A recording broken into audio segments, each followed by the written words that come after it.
Everyone, कैसे हैं आप सब लोग। मैं उम्मीद करती हूँ हमेशा की तरह कि आप सब लोग बिल्कुल सही होंगे, बिल्कुल चंगे भले होंगे। और अगर आप इस चैनल पर अभी ठहरे हैं तो बिल्कुल शुरुआत में मैं बोलना चाहूंगी कि प्लीज इस चैनल को कीजिए सब्सक्राइब अभी के अभी, क्योंकि इस चैनल के थ्रू मैं जुड़ना चाहती हूँ उन सभी लोगों के साथ जो इंग्लिश लैंग्वेज को लेकर उतनी ही पैशनेट हैं जितनी कि मैं इस लैंग्वेज को पढ़ाने के लिए हूँ। इस पर्टिकुलर इंडस्ट्री में गाइस मेरा एक्सपीरियंस लगभग 10 साल का पूरा होने वाला है और इस पूरी जर्नी के दौरान मैंने ये पाया है कि लोग अक्सर ग्रामर को चेस करते रहते हैं, वोकैबुलरी को चेस करते रहते हैं, इडियम्स को चेस करते रहते हैं।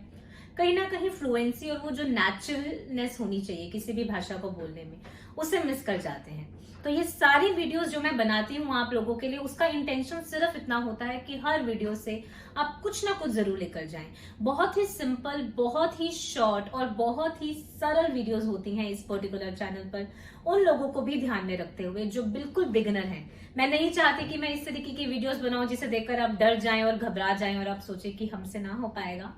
तो इसीलिए मैंने इन वीडियोस को बहुत ही सिंपल, बहुत ही ज्यादा न्यूट्रल लैंग्वेज में रखा है, ताकि हर क्षेत्र का इंसान, चाहे आप यूपीएससी के एस्पिरेंट हैं या आप खुद एक टीचर हैं या आप कॉलेज गोइंग स्टूडेंट हैं या आप स्कूल गोइंग स्टूडेंट हैं या आप वर्किंग हाउसवाइफ हैं या आप वर्किंग प्रोफेशनल हैं, किसी भी प्रकार के इंसान के लिए इन वीडियोस में कुछ ना कुछ जरूर है।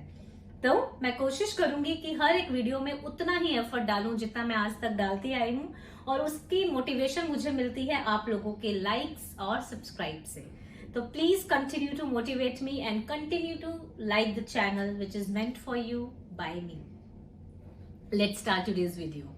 आज के वीडियो के माध्यम से मैं आपको बहुत ही सिंपल सा टॉपिक समझाना चाहती हूँ। ये वीडियो ज्यादा लंबी नहीं होगी गाइस, क्योंकि टॉपिक ही बहुत सिंपल और बहुत ही छोटा सा है। जब हमें ये बोलना हो कि मुझे इस चीज को करने की जरूरत है या मुझे इस चीज को करने की जरूरत नहीं है, या क्या मुझे इस चीज को करने की जरूरत है, इन तीन पर्टिकुलर स्ट्रक्चर्स को अंग्रेजी में किस तरीके से कन्विंसिंगली और कॉन्फिडेंटली बोला जा सकता है, ये मैं सिखाऊंगी आपको अगले 1 मिनट और कुछ सेकंड्स में।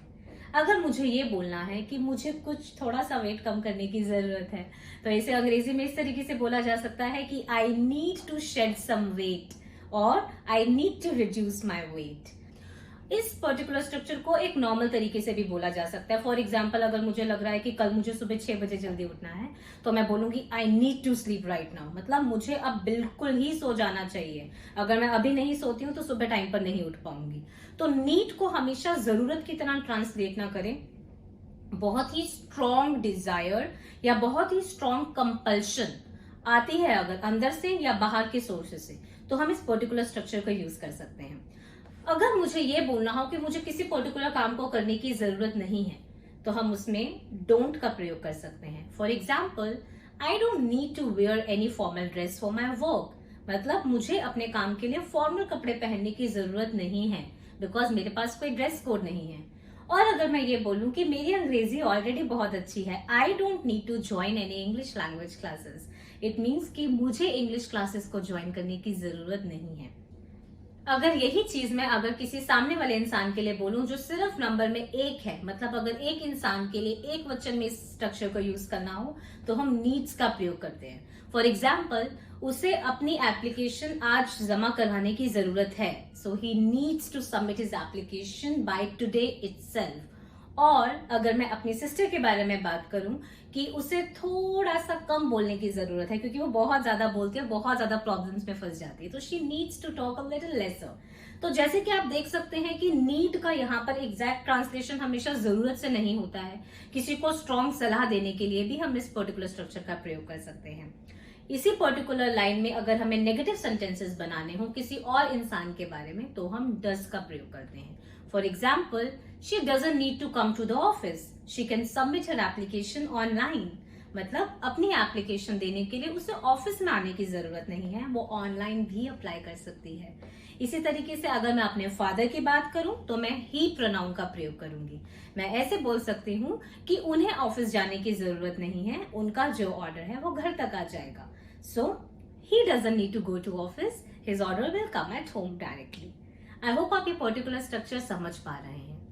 अब अगर हमें क्वेश्चंस फ्रेम करने हो, तो अगर एक इंसान की बात हो रही हो जो कि हम खुद हैं, मतलब कि आई, या एक से ज्यादा इंसान की बात हो रही हो, तो क्वेश्चन हमेशा डू से शुरू होगा। फॉर एग्जाम्पल, अगर मैं आप लोगों से पूछूं that do I need to shed some weight, क्या मुझे अपना वेट कम करने की जरूरत है, तो मैं इस क्वेश्चन को डू से शुरू करूंगी। अगर मैं एक से ज्यादा इंसान की बात कर रही हूँ तो मैं ऐसे बोल सकती हूँ, do they need to go to the office personally, क्या उन सबको व्यक्तिगत तौर पर ऑफिस जाने की जरूरत है, या क्या उनका काम घर पर बैठे भी हो सकता है। तो जैसे कि आप समझ पा रहे हैं कि नीड एक तरीके के कंपल्शन को दर्शाता है कि इस चीज को करना ही है। मे बी आप विलिंगली नहीं, इच्छुक नहीं है इस काम को करने में, बट आपको वो करना पड़ेगा। तो इस तरीके से हम इस पर्टिकुलर क्वेश्चन को फ्रेम करते हैं। जब एक इंसान के लिए क्वेश्चन फ्रेम करना हो तो हम अपने क्वेश्चन की शुरुआत करते हैं डज से। For example, does he need to come to you, क्या उसे आपके पास आने की जरूरत है। और does my sister need to speak more fluently, क्या मेरी सिस्टर को और ज्यादा फ्लुएंटली बोलने की जरूरत है, क्योंकि मे भी वो मिनिमम क्राइटेरिया नहीं मीट कर रही है। आई होप ये पर्टिकुलर स्ट्रक्चर आप सबको बहुत अच्छे से क्लियर हो गया होगा। बहुत ही सिंपल स्ट्रक्चर है ये गाइस, जैसे मैंने वीडियो के बिगिनिंग में बोला था। पहले 1 मिनट और कुछ सेकंड्स में मैंने आपको आई और प्लूरल का स्ट्रक्चर समझाया, और उसके बाद हमने बात की इसी पर्टिकुलर स्ट्रक्चर से नेगेटिव्स और क्वेश्चंस बनाने की। अगर आपको किसी भी प्रकार का डाउट आता है तो बेझिझक अपने डाउट्स आप कमेंट सेक्शन में लिख सकते हैं। अगर आप मुझ तक पर्सनली भी पहुंचना चाहते हैं तो मेरी कॉन्टैक्ट डिटेल्स ऑलरेडी मेरे चैनल पर है, आप जरूर विजिट कीजिएगा और बाकी वीडियोस को भी जरूर चेकआउट कीजिएगा, क्योंकि सभी वीडियोस में छोटे छोटे ज्ञान के मोती आप सबके लिए हैं। इसी नोट के साथ मैं अभी फिलहाल के लिए आप लोगों को बोलूंगी बाय बाय, और मिलेंगे जल्द ही एक न्यू वीडियो एक न्यू टॉपिक के साथ। तब तक के लिए ध्यान रखिए।